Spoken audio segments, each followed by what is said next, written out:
Assalamualaikum warahmatullahi wabarakatuh. Terima kasih atas waktunya. Eh, Hari ini kita lanjutkan mata kuliah kita.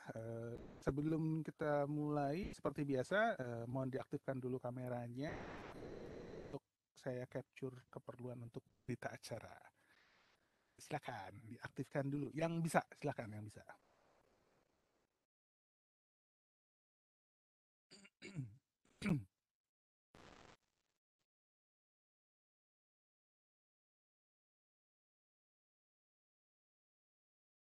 Oke,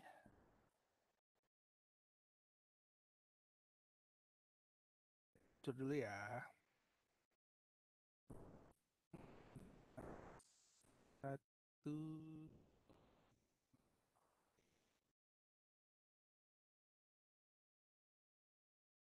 oke, satu.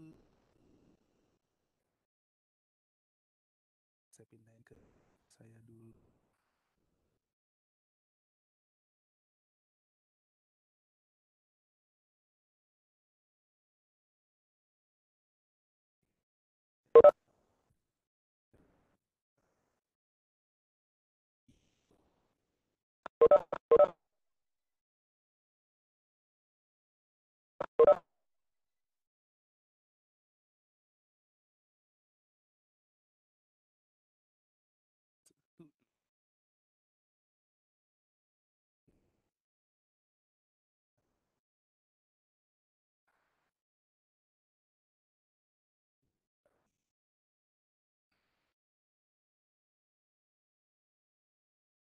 Oke, baik. Terima kasih.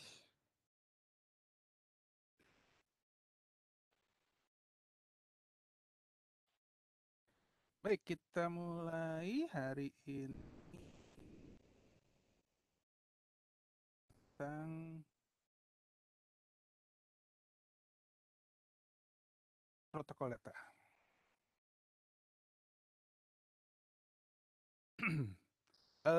Pertemuan hari ini mungkin agak sedikit boring buat yang sudah kenal gitu ya, karena mungkin saya agak mengupas kembali beberapa mata kuliah lain. Contohnya kalau sudah ngomong protokol, berarti misalkan kita bicara eh, mata kuliah networking ya. Jadi, mungkin nanti agak agak sedikit kita ingatkan kembali.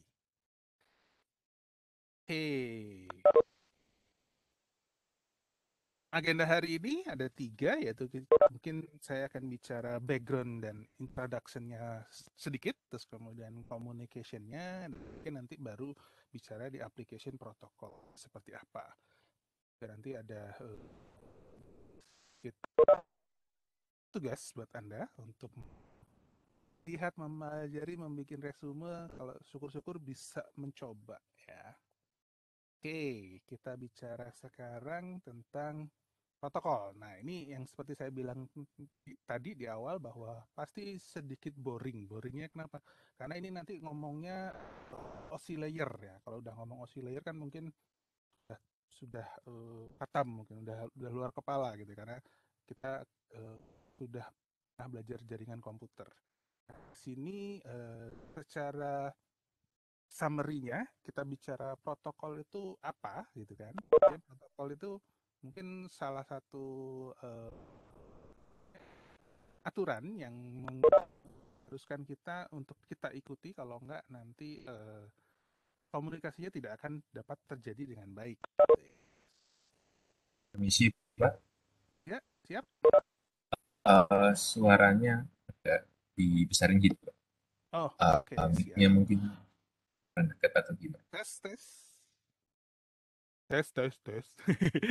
Oke, jadi untuk protokol summary ini mungkin kita nanti hanya kupas sedikit ya, lebih khususnya untuk yang dilakukan oleh si perangkat IoT di kita. Nah, jadi eh, kita bicara di layer application, ini ada beberapa apa namanya yang bisa dilakukan, atau kita bicara ada MQP, CoAP, DDS sama MQTT. Mungkin yang paling banyak dibahas nanti di materi ini adalah yang MQTT, di mana ini yang paling mungkin bisa dibilang paling famous ya, paling paling sering digunakan. Nah, terus kemudian di layer transport, nah ini juga kita sudah mungkin juga tahu yang hanya digunakan hanya dua, yaitu TCP maupun UDP. Di mana kalau bicara reliable-nya adalah yang TCP, tapi bicara kecepatan mungkin pasti kita bicara UDP.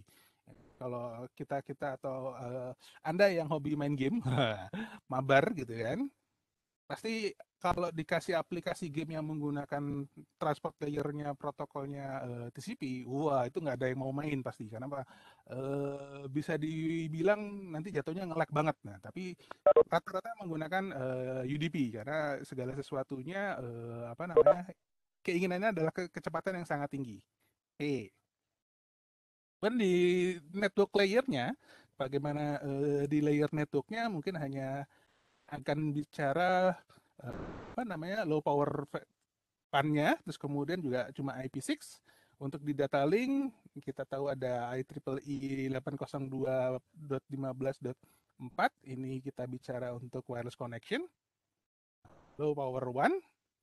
Kemudian di physicalnya mungkin ini kita langsung bicara Bluetooth, di mana Bluetooth yang kita gunakan nanti biasanya yang Bluetooth low energy karena apa namanya kita bicara IoT berarti kita butuh komunikasi yang tidak boros energi ya. Kita bicara IoT ini long life use-nya, penggunaannya yang sangat lama. Terus kemudian udah Ethernet, LTE, NFC, radio frekuensi, sama Wi-Fi. Oke. Permasalahan yang utama di dalam IoT itu adalah jarak. Kalau misalkan kita masang sebuah sensor, antara sensor dengan perangkat yang akan kita gunakan dengan perangkat untuk mengcapture-nya, maaf. Nah, ini permasalahannya adalah bagaimana jarak yang digunakan. Nah, misalkan di sini di dalam gambar terlihat bahwa kalau kita menggunakan BLE, Bluetooth Low Energy, ini let's say 15 meter lah baru bisa kita apa namanya capture datanya gitu kan. Tapi kalau menggunakan Bluetooth yang biasa gitu kan, bisa sampai 100 meter. Kemudian untuk Wi-Fi, range-nya sama sampai 100 meter. Untuk Zigbee kita bisa pakai kurang dari 50 meter, tapi kalau untuk yang jarak jauh mungkin kita bisa pakai LoRa ya, LoRa. Bisa sampai kurang dari 10 kilometer. Nah, kemudian berhubungan lagi dengan komunikasinya di apa namanya? Perangkat jaringan komunikasi yang ada, baik itu menggunakan kabel atau menggunakan media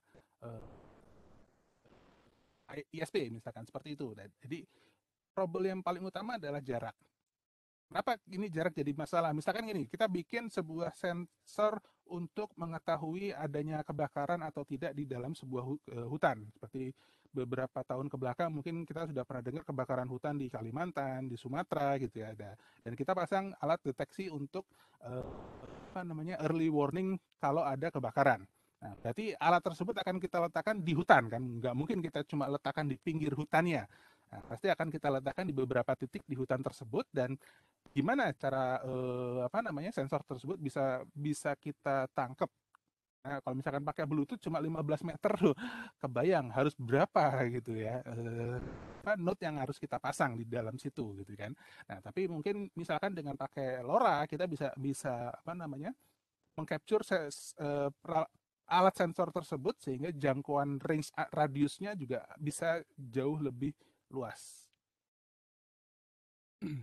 Next problem selain jarak adalah problem dengan respon time karena kita tahu masing-masing device atau masing-masing perangkat memiliki respon time yang berbeda-beda. Terus jika itu dikomunikasikan maka respon time-nya akan menjadi sebuah total. Nah, hanya mungkin tidak terlalu kelihatan karena bicaranya mungkin contoh di gambar sini kita bicara hanya millisecond. Saya nyebut millisecond mungkin tidak terlalu terasa, tapi akan sangat terasa kalau bicaranya kita ingin mengambil data yang sifatnya real time. Contoh di sini kalau menggunakan on off listrik menggunakan manual dengan tombol on off mungkin hanya 1 millisecond untuk apa namanya menyalakan sebuah lampu. Tapi kalau menyalakan sebuah lampu dengan menggunakan apps Nah, ini berarti kita butuh lebih dari 1 milisecond karena misalkan Anda ingin menyalakan lampu Anda dengan menggunakan aplikasi yang ada di smartphone Anda. Nah, otomatis smartphone Anda akan berkomunikasi dengan ISP atau mungkin kita bisa bypass, Pak. Kebetulan smartphone saya terkonek dengan WiFi, Pak. WiFi yang di rumah. Jadi saya bisa menyalakan dan mematikan lampu yang ada di rumah saya cukup dengan menggunakan HP saja, HP saya. Eh, akan tetapi itu hanya bisa saya lakukan kalau saya sedang dalam rumah. Jadi logikanya dari smartphone Anda langsung terhubung dengan Wi-Fi-nya, terus kemudian dari Wi-Fi-nya akan berkomunikasi dengan apa namanya si perangkat lampunya gitu kan. Nah, asumsinya tetap akan beda jauh dengan yang secara langsung. Apalagi kalau misalkan Anda sedang berada di luar rumah dan baru ingat belum matiin lampu, berarti kan kita akan bicara komunikasinya akan berbeda. Komunikasinya akan muncul seperti ini. Seolah-olah Anda akan berkomunikasi dengan BTS-nya dan BTS-nya berkomunikasi dengan internetnya, terus kemudian dari internet akan berkomunikasi dengan WiFi dan baru masuk ke lampunya. Nah, nanti respon time-nya akan beda. Nah, kenapa respon time ini sangat sangat berpengaruh? Contoh misalkan kita akan membuat alat deteksi jantung, alat deteksi detak jantung. Nah, di mana alat tersebut harapannya yang diterima adalah real time. Kalau respon time jadi masalah, nah, kita harus tahu dulu seberapa banyak jeda respon time yang apa namanya yang diperlukan gitu ya. Karena kalau kalau jedanya terlalu lama berbahaya, berbahaya Pak. Apalagi ini kita bicara sensor detak jantung. Sinyal jantung yang berdetak, kalaupun respon time keterima di peralatan kita lama nggak apa-apa. Mungkin no problem gitu ya kan. Di detak jantungnya bilang duk, 1 menit kemudian misalkan saya asumsi paling lama misalkan 1 menit kemudian baru terlihat di HP saya bunyi duknya, ya nggak apa-apa. Tapi bahayanya kalau bunyinya udah tit, udah tit gini 1 menit kemudian baru wah udah tit, nah itu kan berbahaya sekali. Oke, so respon time ini sangat sangat penting. Ada yang pernah nanya, Pak, gimana cara mempercepat respon time-nya? Nah, ini berarti kita tinggal berbicara bagaimana cara communication aplikasinya.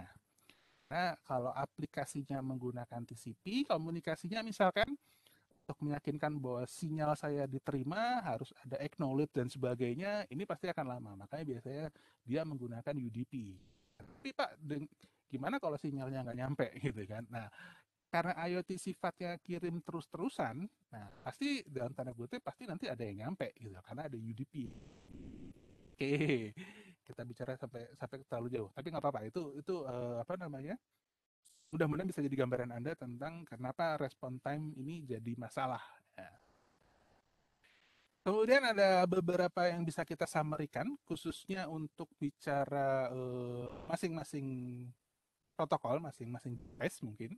Ya, jadi kalau menggunakan protokol yang seperti ini, biasanya urusan dengan penggunaan powernya seperti apa, apakah bisa lama atau tidak. Kayak tadi misalkan kalau saya asumsikan, Pak saya mau pasang alat sensor untuk mendeteksi adanya kebakaran untuk early warning system. Saya taruh di hutan. IoT saya, alat sensor saya nggak akan bisa jalan tanpa adanya power. Oke, kalau gitu saya harus misalkan saya kasih power bank. Kemudian power bank saya, pertanyaan berikutnya ada lifetime-nya berapa lama ini power bank untuk apa namanya? Untuk membantu memberikan power kepada sensor apa alat sensor saya. Nah, berarti saya harus bikin sebuah mekanisme untuk recharge. Nah, recharge-nya seperti apa? Mungkin saya gunakan solar cell. Solar cell-nya seperti apa? Ya kita tinggal lihat kebutuhan si power bank saya dengan mengcapture sensor. Sensor ini menghabiskan berapa daya sehingga kita bisa asumsikan power bank yang saya miliki, daya yang akan digunakan oleh si sensor akan habis dalam durasi berapa lama.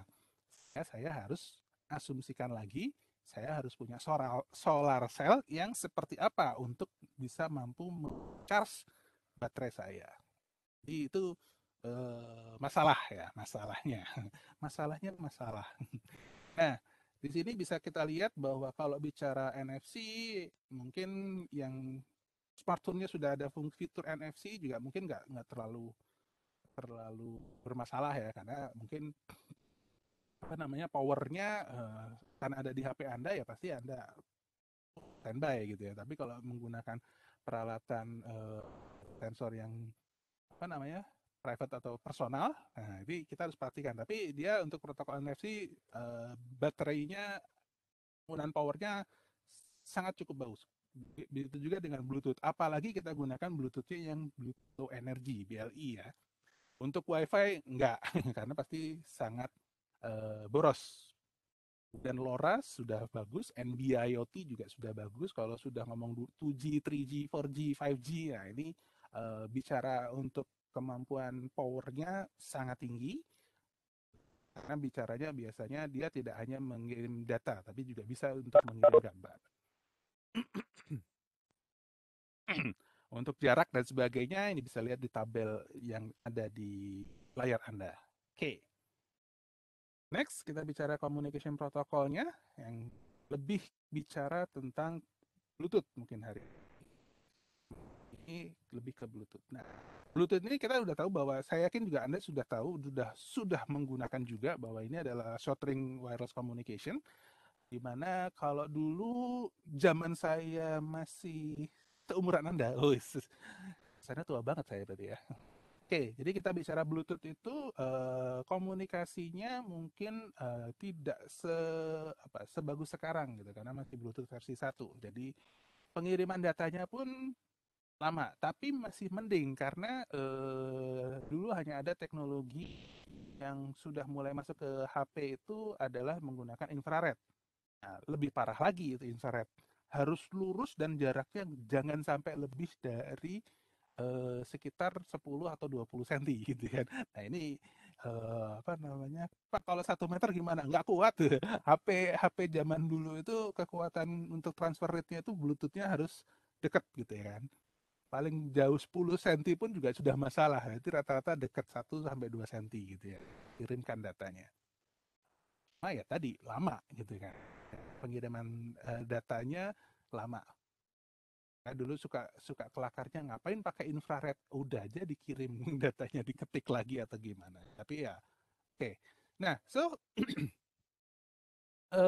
Bluetooth Bluetooth ini saat ini banyak perangkat-perangkat device apa namanya IoT yang sudah menggunakan standar dari BLE, Bluetooth Low Energy. Jadi antara Bluetooth dan Bluetooth Low Energy biasanya harus kita lihat dulu karakteristiknya ya, karakteristik IoT-nya karena ada yang IoT yang belum menggunakan BLE bisa dipastikan itu nanti urusannya untuk penggunaan powernya akan sedikit boros. Tapi kalau sudah menggunakan BLE ini aman. Sebagai contoh saya punya alat apa namanya oximeter. Nah, oximeter yang saya beli sebelum pandemi itu harganya sekitar 1,5 juta. Gara-gara pandemi harganya menurun drastis karena mungkin banyak permintaan gitu kan. Mungkin kalau Anda bisa lihat di apa e-commerce mungkin apa namanya, marketplace mungkin bisa bicara 150.000 saja. Nah, tapi itu sudah support BLE ya. Jadi, baterainya pun dari awal beli sampai sekarang saya belum pernah ganti. Jadi masih masih sudah 2 tahun lebih tapi masih bisa berfungsi dengan baik. Nah, Bluetooth ini sangat murah gitu untuk di deploy. Kenapa? Karena ya tadi dibandingkan kita menggunakan perangkat-perangkat yang lain, Bluetooth ini masih agak sedikit lebih murah dibandingkan perangkat device lain. Oke, saya lanjutin dulu. Nah, ini contoh penerapannya ya. Kenapa banyak yang menggunakan Bluetooth juga untuk komunikasinya. Nah, contohnya di sini ada gambar kita bicara automated check-in dan sebagainya supaya apa? Segala sesuatunya yang semula cost revenue mungkin kita bisa menjadi sesuatu yang benefit. Nah, Mungkin saya bisa liatin sedikit video. Saya stop dulu.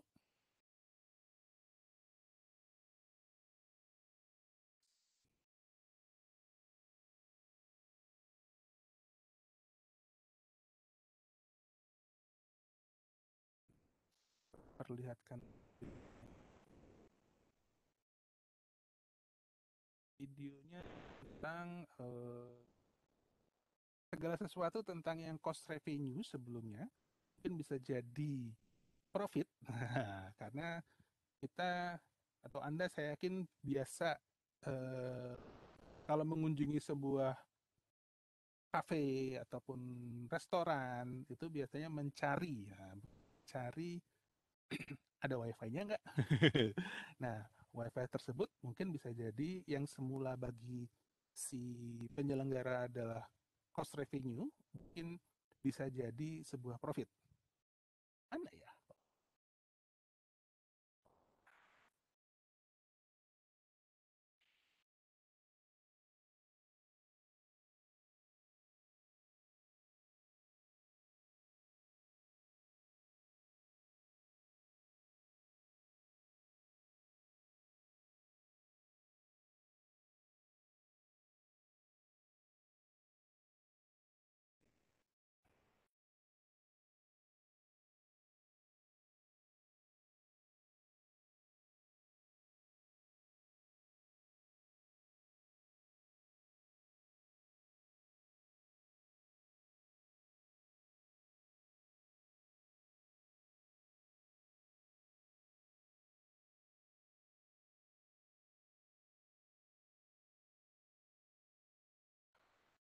Oh,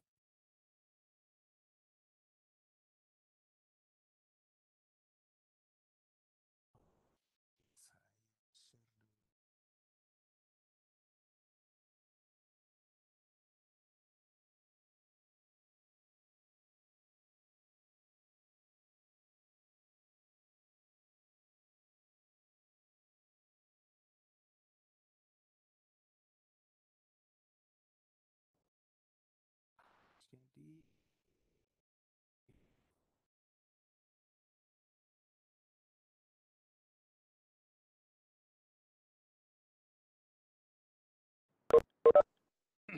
oke, ini sebuah video yang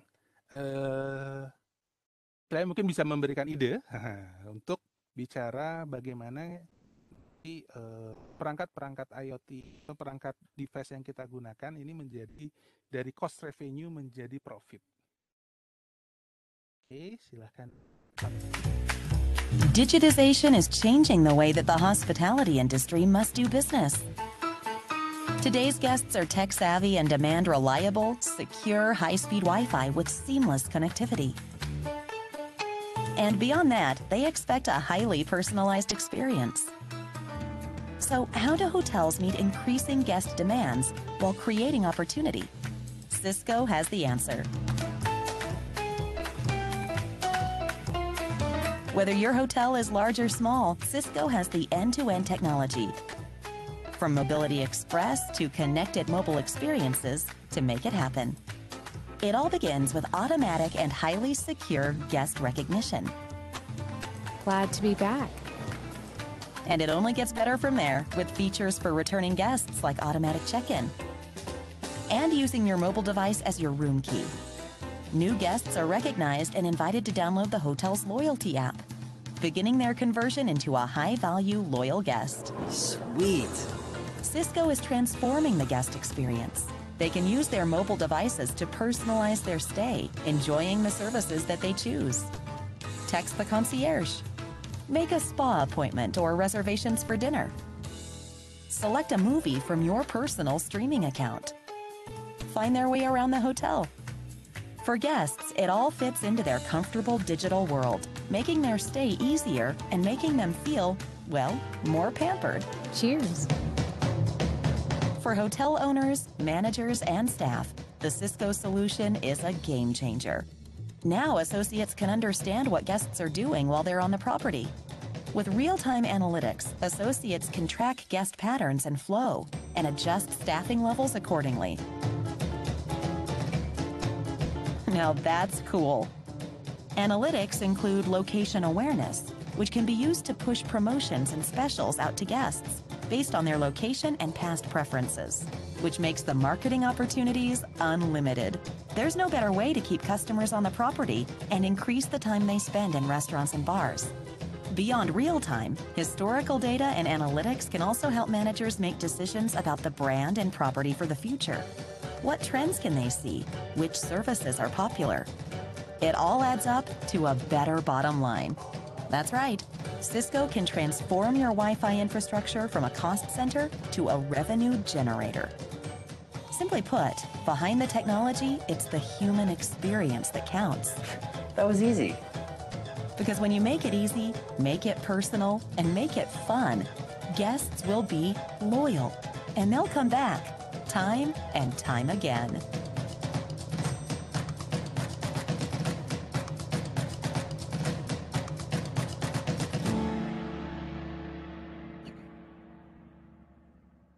Oke, mudah-mudahan tadi sedikit menginspire ya. Jadi apa namanya? Kita bicara perangkat device IoT kita yang seperti apa. Sini berarti apa namanya? Kita bisa komunikasikan, kita bisa yang semula jadi cost menjadi sebuah revenue yang oke. Nah, tapi kalau di sini misalkan kita bicara penggunaan Bluetooth-nya. Nah, penggunaan Bluetooth-nya misalkan di sini pada saat datang pun sudah ada welcome-nya. Nah, ini kan contoh. Terus kemudian ada data-data yang dikirimkan, kemudian misalkan Anda pasang dari apa namanya? Di tag name-nya. Nah, kan kadang-kadang kalau pasien baru masuk rumah sakit itu dikasih peneng, kayak peneng bahasa Indonesia apa ya? ID ya, gelang ID gitu kan. Nah, gelang ID ini ada RFID-nya misalkan. Atau bisa berkomunikasi dengan sensor-sensor yang ada di kita. Sehingga pasiennya ada kemana, atau pindah kemana, atau bergerak kemana, kita juga bisa tahu. Ternyata pasiennya lagi ke kamar mandi, oke, nggak apa-apa. Oh, ternyata pasiennya jatuh, Pak. Jatuh di kamar mandi. Nah, ini kan juga bisa kita lakukan, bisa kita gunakan. Oke, lanjut. Ini protokolnya, saya nggak terlalu banyak membicarakan saja, tapi yang jelas protokol dari sini adalah di mana di sisi user interface-nya, terus kemudian dari sisi komunikasinya. Oke, nah cara kerjanya di sini apa namanya? Bagaimana Bluetooth bisa berkomunikasi dengan model master and slave communication. Jadi satu Bluetooth bisa berkomunikasi dengan satu Bluetooth yang lainnya, atau bisa banyak Bluetooth dengan mode master and slave, di mana ini komunikasinya nanti ada beberapa kondisi yang bisa apa namanya, bisa dilihat ya. Bagaimana komunikasinya, mungkin ini gambar di bawah ini ada yang kalau menggunakan kabel let's say kurang dari 1 meter, tapi kalau untuk Bluetooth mungkin bisa jaraknya jauh lebih, agak lebih jauh gitu ya. Tapi kalau tadi, Pak ini Bluetooth saya pakai buat sensor alarm kebakaran di hutan, bisa nggak Pak? Enggak, karena jaraknya masalah gitu ya. Oke, jadi di sini bagaimana komunikasi di Bluetooth, misalkan kita harus tahu ada inquiring, ada paging, dan kemudian ada notification. Terus kemudian ada beberapa state di mana dia dalam active mode, sniff mode, hold mode, maupun park mode. Nah, di sini yang apa namanya, pada saat kita melakukan komunikasi dengan Bluetooth, nah artinya kita juga harus tahu mode-mode yang bisa ada di dalam Bluetooth-nya. Misalkan jika dua Bluetooth mau berkomunikasi, maka dia harus melakukan inquiry terlebih dahulu, karena di inquiry ini kita akan mencoba mendiscover ada Bluetooth apa saja sih yang ada di sekitar kita gitu kan. Terus kemudian baru masuk pagingnya, di mana di sini kalau gampangnya adalah melakukan pairing ya. Kalau Anda biasa melakukan Bluetooth, kita akan bicara melakukan pairingnya. Terus kemudian baru komunikasinya terjadi, dan terjadi pengiriman data antara Bluetooth satu dengan Bluetooth yang lainnya, atau antara master dengan slave-nya. Nah, mode yang ada pada saat kita melakukan komunikasi data, berarti ini dua-duanya dalam keadaan active mode. Kemudian ada yang kita bicara, misalkan udah deh jangan kiriman data, nanti saja gitu kan. Nanti saja berarti ya istilahnya kita akan berikan status si slave kita adalah sniff mode.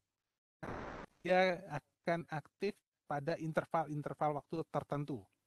Kemudian ada juga hold mode, ini biasanya lebih bicara, oke, kita akan tunda sampai apa namanya, colek. Kemudian di park mode, ini yang lebih dari hold mode atau sleep mode, dia akan benar-benar parking sampai benar-benar dicolek sama si masternya.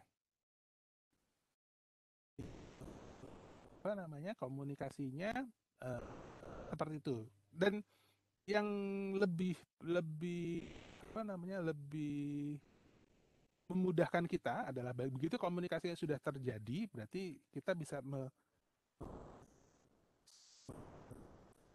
bingung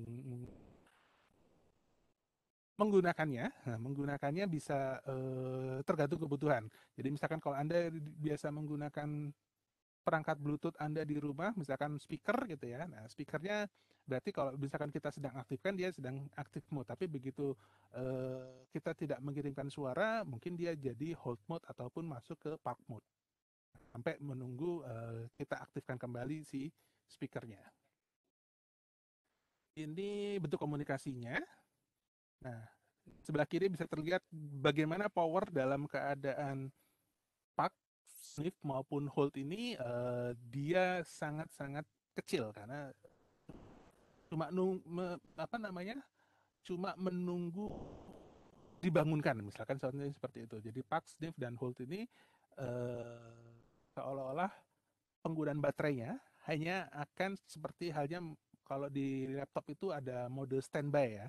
Jadi begitu laptop kita tutup, nah itu mode standby-nya berarti dia akan low energy, akan sedikit menggunakan konsumsi powernya. Tapi begitu modenya running atau aktif, baru dia akan mengambil powernya. Tapi meskipun demikian, kita kalau jika menggunakan BLE ini akan lebih apa istilahnya, lebih efisien lagi dia. Nah, next ada Zigbee. Mudah-mudahan sudah pernah lihat atau sudah pernah tahu. Saat ini beberapa perangkat Zigbee juga sudah banyak yang menggunakan. Contoh paling gampangnya adalah misalkan saya punya sebuah peralatan lampu dengan menggunakan sensor gerak, sehingga saya bisa menyalakan atau mematikan lampunya atas dasar apa namanya, adanya pergerakan di ruangan. Nah, ini dengan menggunakan Zigbee juga ada yang terintegrasi dengan baik. Bahkan tidak hanya itu, saya juga punya alarm sensor gerak, sensor buka tutup pintu misalkan. Nah, apakah jendelanya juga terbuka tertutup, juga itu kita bisa gunakan. Dan kemudian baru bisa kita komunikasikan. Nah, Zigbee ini beroperasinya seperti kita tahu juga berarti pakai wireless ya, jadi pakai standar 802.15.4. Oke, di dalam Zigbee ada 3 tipe device yang utama. Ada Zigbee koordinator, ada Zigbee router, dan ada Zigbee end device, di mana masing-masing ini apakah harus kita miliki semua, Pak? Ya, ini tergantung. Biasanya minimal ada 2. Ya. Pasti ada koordinator dan ada end device-nya. Kalaupun end device-nya saja mungkin dia bisa jalan, tapi tidak bisa memberikan komunikasi ke manapun. Ya, jadi cuma misalkan lampunya end device apa namanya, on off dengan sensor gerak, ya sudah saja gitu kan, tidak ada informasi yang masuk. Nah, topologi yang bisa digunakan, nah ini contohnya. Jadi misalkan topologinya yang warna merah ini adalah Zigbee koordinatornya, yang warna biru ini adalah Zigbee routernya, dan kuning ini adalah Zigbee device-nya. Nah, tadi saya bilang biasanya minimal perlu 2 karena harus ada Zigbee device dan Zigbee coordinator. Coordinatornya ini sebenarnya hanya untuk apa namanya, perekaman informasinya sih sebenarnya. Oke, ini gambarannya. Ini contoh perangkatnya. Oke, saya lanjut. Ada Zigbee Release 3. Bentuknya sebenarnya sih hampir sama, cuma kita kadang-kadang perlu Zigbee koordinator atau cukup Zigbee routernya saja. Oke, cara komunikasi three-way handshake-nya juga seperti ini. Saya skip saja cepat ya. Next ada protokol LoRa, kembali ke LoRa. LoRa ini lebih long range communication. Tadi disebutkan dengan LoRaWAN ini kita bisa sampai kurang dari, let's say kurang dari 10 kilometer, bukan bicara meter lagi. Kelebihan LoRa ya bisa dilihat di sini, ada long range-nya pasti jelas. Tetap dia menggunakan low power juga. Secure karena menggunakan encryption. Standar karena umum digunakan juga. Geolocation kita bisa aktifkan GPS-nya juga, bisa mobile juga, kapasitasnya cukup besar dan cost cukup murah, tapi tetap lebih murah Bluetooth sih. Oke, so gimana caranya kita membuat sebuah komunikasi yang supportingnya bagus tapi cukup murah? Nah, LoRa ini adalah salah satu teknologi yang saat ini bisa dikembangkan dan bisa digunakan dengan baik. Komponen LoRa ada end device-nya pastinya, dan ada LoRa gateway-nya untuk komunikasi, terus kemudian kita bicara network-nya, dan kemudian terakhir adalah application-nya, akan diolah seperti apa. Nah, topologinya mungkin gambarannya seperti ini. Masing-masing end device-nya dikomunikasi dengan LoRa-nya, terus kemudian baru bisa kita capture untuk diproses lebih lanjut.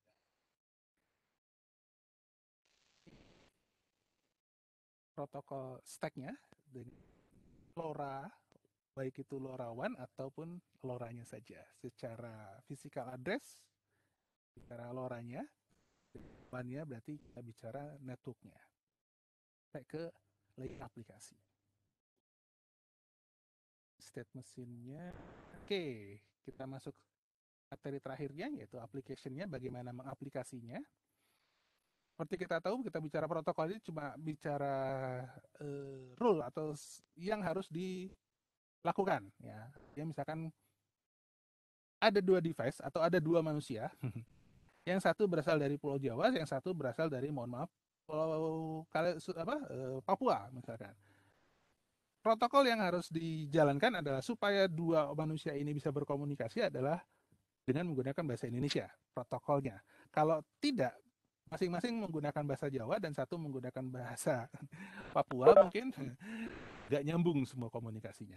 Kita harus dipastikan komunikasinya berjalan dengan benar, protokolnya harus diikuti. Nah, di sini kita bicara protokol tadi, makanya saya bilang ini agak sedikit boring karena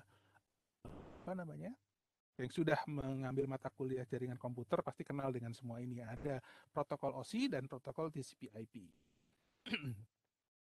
Nah, di protokol mungkin ya ini juga saya ulas kembali, ada HTTP, SMTP, TCP, UDP dan sebagainya sampai ke IP dan RFP. Kemudian baru kita bicara sedikit perbedaan antara protokol yang ada di IoT maupun dari TCP/IP model dan OSI modelnya. Dari gambar sini terlihat jelas bahwa secara arsitektur mungkin sama, tapi mungkin bedanya adalah di penggunaan protokolnya.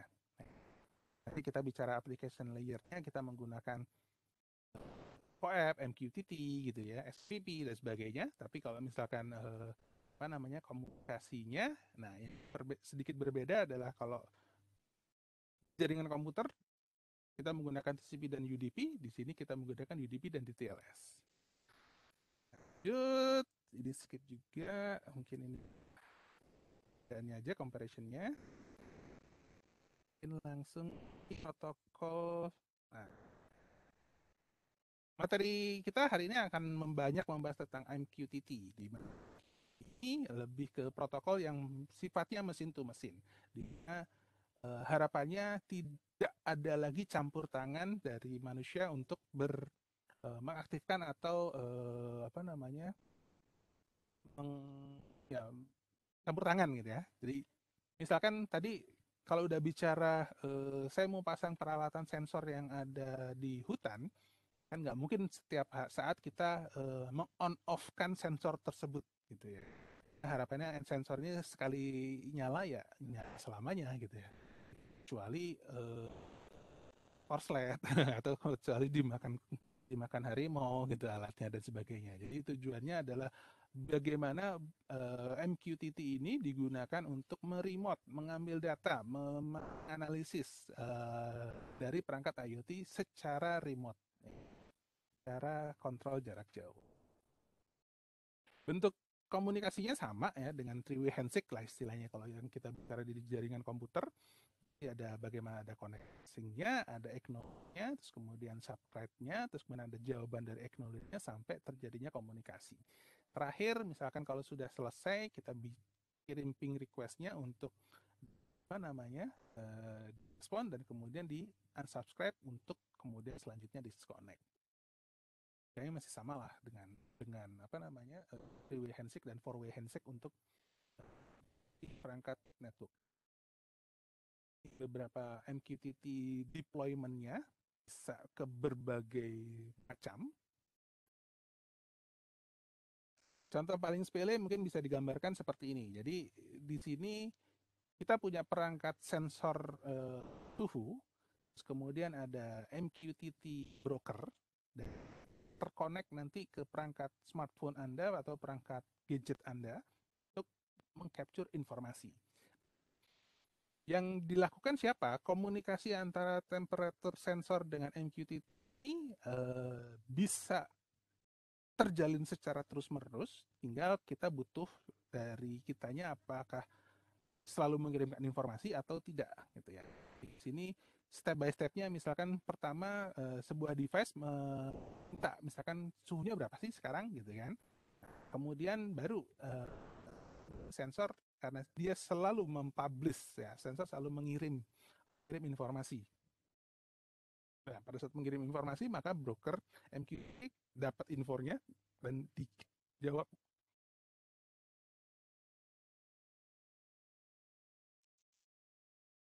direspon oleh si MQTT atas dasar data yang diterima dari si sensor dan dikirimkan ke kita sebagai yang bertanya. Oke, perbedaan MQTT dan HTTP mungkin terlihat bahwa MQTT jauh lebih baik dalam hal pengiriman data maupun kapasitas penggunaan power ya, penggunaan. Kenapa? Karena MQTT mungkin transfer rate untuk data jauh lebih kencang, jauh lebih cepat daripada menggunakan HTTP. Powernya juga yang jelas lebih kecil. Next ada MQTT Sensor Network, di mana di sini spesialis khusus untuk bicara komunikasi di perangkat sensor. Contohnya kayak kita bicara sensor network seperti Zigbee dan sebagainya tadi. Nah ini, keuntungannya yang jelas kita bicara berdasarkan topik ID tertentu. Jadi topik ID ini jauh lebih mudah daripada kita bicara peralatan sensornya gitu ya. Nah, cukup bicara topik ID-nya, terus kemudian topik ID-nya di request, terus kemudian dimasukkan ke dalam nya dan kemudian dikirim. Nah, ini nanti contoh gambarannya di mana masing-masing device pasti punya ID masing-masing dan kita tinggal ambil, capture dan selesai. Untuk statement sini. Nah, nanti ini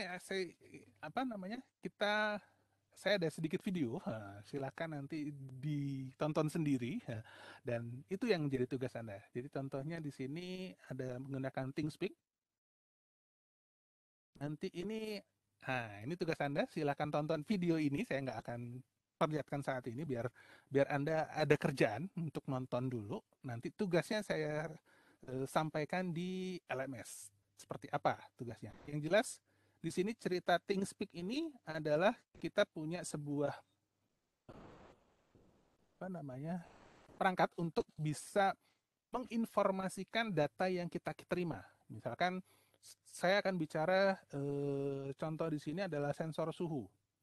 Sensor suhu ini bisa mencatat, bisa menginformasikan bahwa per tanggal sekian ini datanya begini, atau nanti kita bisa ubah menjadi grafik 2 dimensi, 3 dimensi tergantung kebutuhan. Jadi ThingSpeak ini artinya sesuatu yang berbicara tidak hanya data tapi dalam bentuk yang lain, yang biasanya kalau kita akan bicara begitu muncul sebuah gambar atau sebuah grafik, itu akan terlihat, oh oke, seperti ini. Jadi grafiknya yang akan banyak berbicara. Ya. Oke, so untuk pertemuan hari ini mungkin seperti itu. Tidak ada lagi. Jelas nanti ini silakan Anda tonton sendiri. Kemudian nanti tugasnya akan saya sampaikan di LMS. Ngapain-ngapainnya. Yang jelas kalau Anda sudah nonton pasti nanti Anda ada sesuatu. Ya, sesuatunya apakah cuma menonton saja atau jadi curious. Pingin nyobain. Nah, silakan ya. Ceritanya mungkin begitu saja untuk hari Pak, ini. mau Ya, tanya Pak. siap.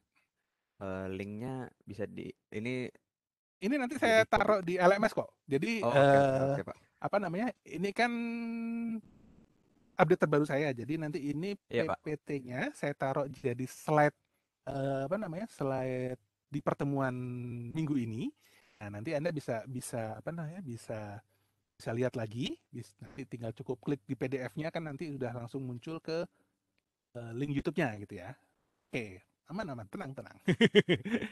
Oke, siap Oke. Pak. Ya. Ada pertanyaan sebelum kita akhiri pertemuan hari ini? Mohon maaf saya agak sedikit rada nggak connect nih hari ini karena udah beberapa hari ini begadang mulu. Jadi agak telat ngajar juga. Silakan jika ada ingin pertanyaan. Oh, ada yang ingin belakang. Oke.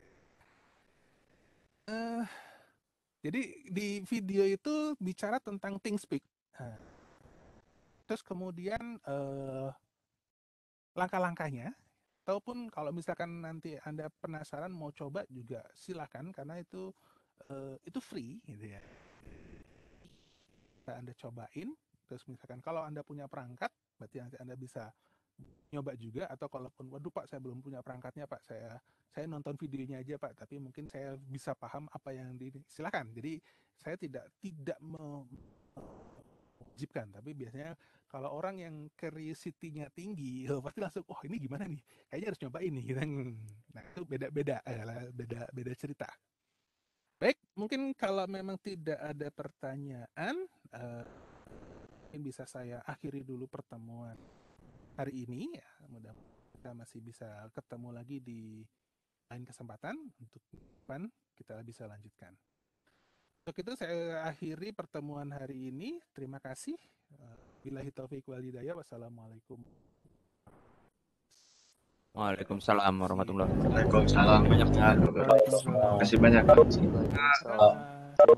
Waalaikumsalam warahmatullahi wabarakatuh, Pak. Makasih ya, Pak. Waalaikumsalam warahmatullahi Baru pada keluar, Pak. wabarakatuh.